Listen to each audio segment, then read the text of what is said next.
Saudi Arabia, Iran, Thailand, and Ethiopia were part of the small list of nations that managed to come out of the colonial era having never fallen under the authority of a foreign nation, as the Americas, part of Africa, and parts of Asia all had. Another one of these foreign states who managed to slip through the cracks was Japan. The first thought that may come to mind when asked why Japan was never colonized may be the fact that they were actually a colonial empire themselves at one time, and this would actually be a good point. After acquiring control over the islands of Nanpo, Ryukyu, and Kuril in the 1870s through 80s, the Japanese empire began to shift its gaze further abroad. Taiwan was the first of these new territories to come under the Japanese crown, in this case due to a treaty that had been signed at the end of the First Sino-Japanese War.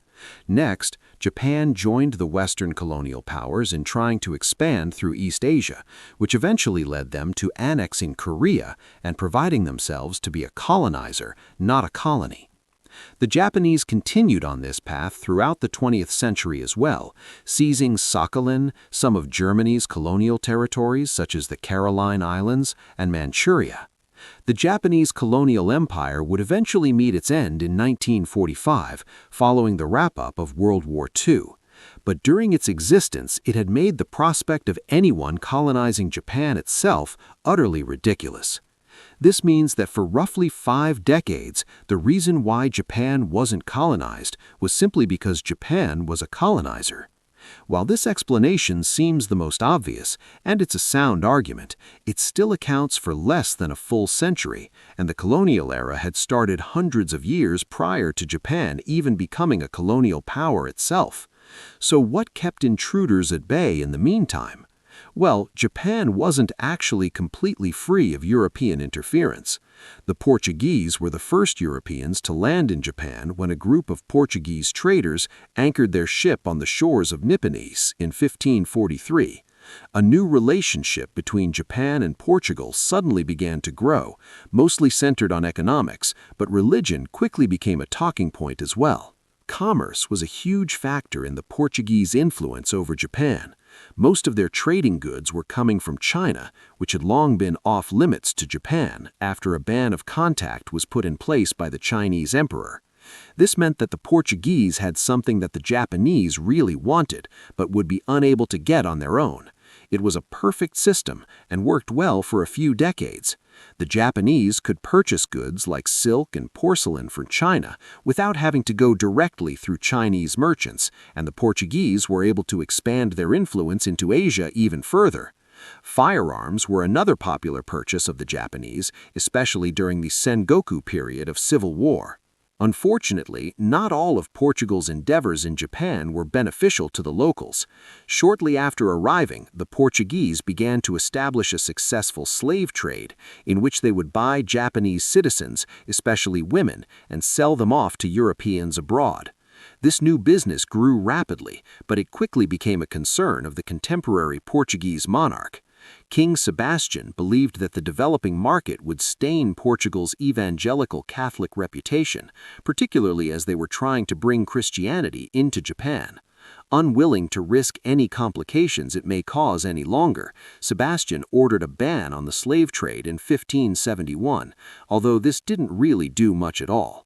The trade continued, and Toyotomi Hideyoshi, known as the Great Unifier of Japan, was becoming increasingly angered by the entire situation. He was tired of seeing his own men and women being sold off by the hundreds and decided to write a letter to the Portuguese Jesuit vice-provincial Gaspar Coelho and informed him that his business must end and that all slaves should be returned free to Japan. Some historians view this rage to be a bit hypocritical, given that Hideyoshi was participating in a mass slave trade himself, only of Korean prisoners of war, instead of his own Japanese people.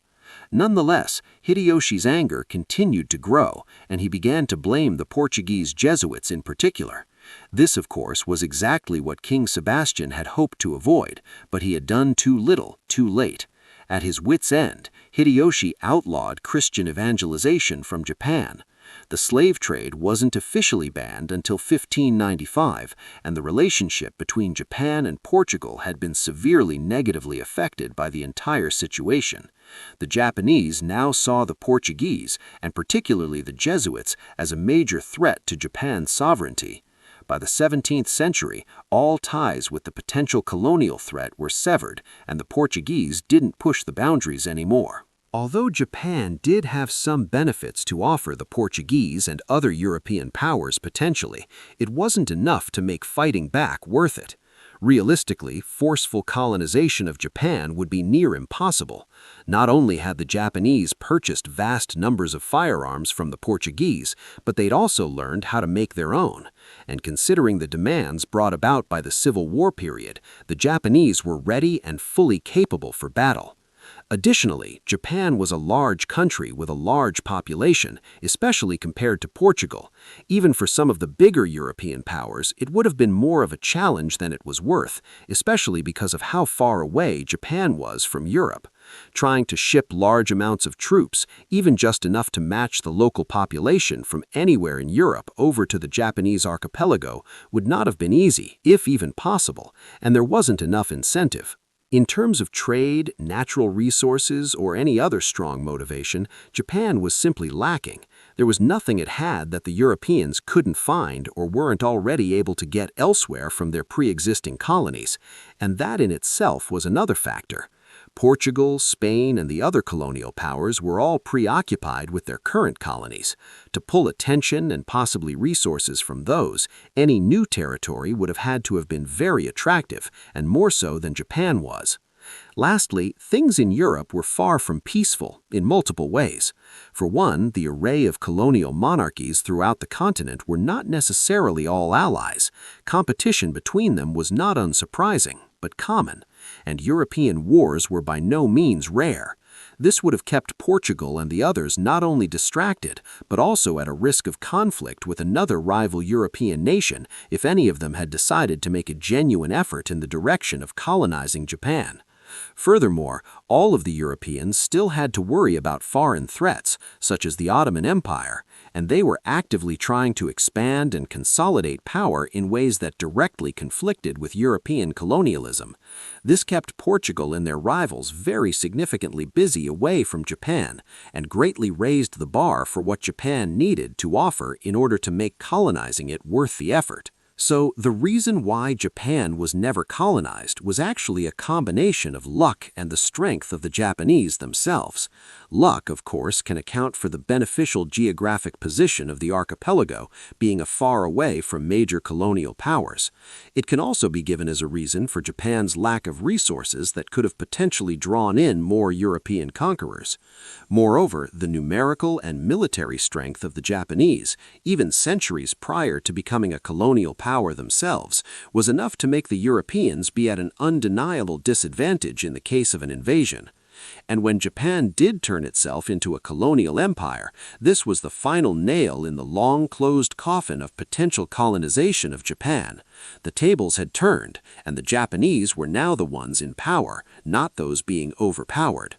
The Portuguese may have had a risky opportunity to conquer Japan when they first arrived on the archipelago back in the 16th century, but it still likely would have ended in favor of the Japanese. Even if Portugal had not blown up its own chances by establishing the slave trade, or if King Sebastian had acted sooner in banning the market, this still would have come nowhere near guaranteeing a successful colonization attempt. More likely than not, if these circumstances hadn't gone wrong, something else would have. This means that Japan wasn't colonized because more likely than not, it couldn't have been done without insane risk and sacrifice from whichever colonial power tried to get it done. And the Japanese archipelago remained untouched by colonialism, aside from the short stint of the Portuguese.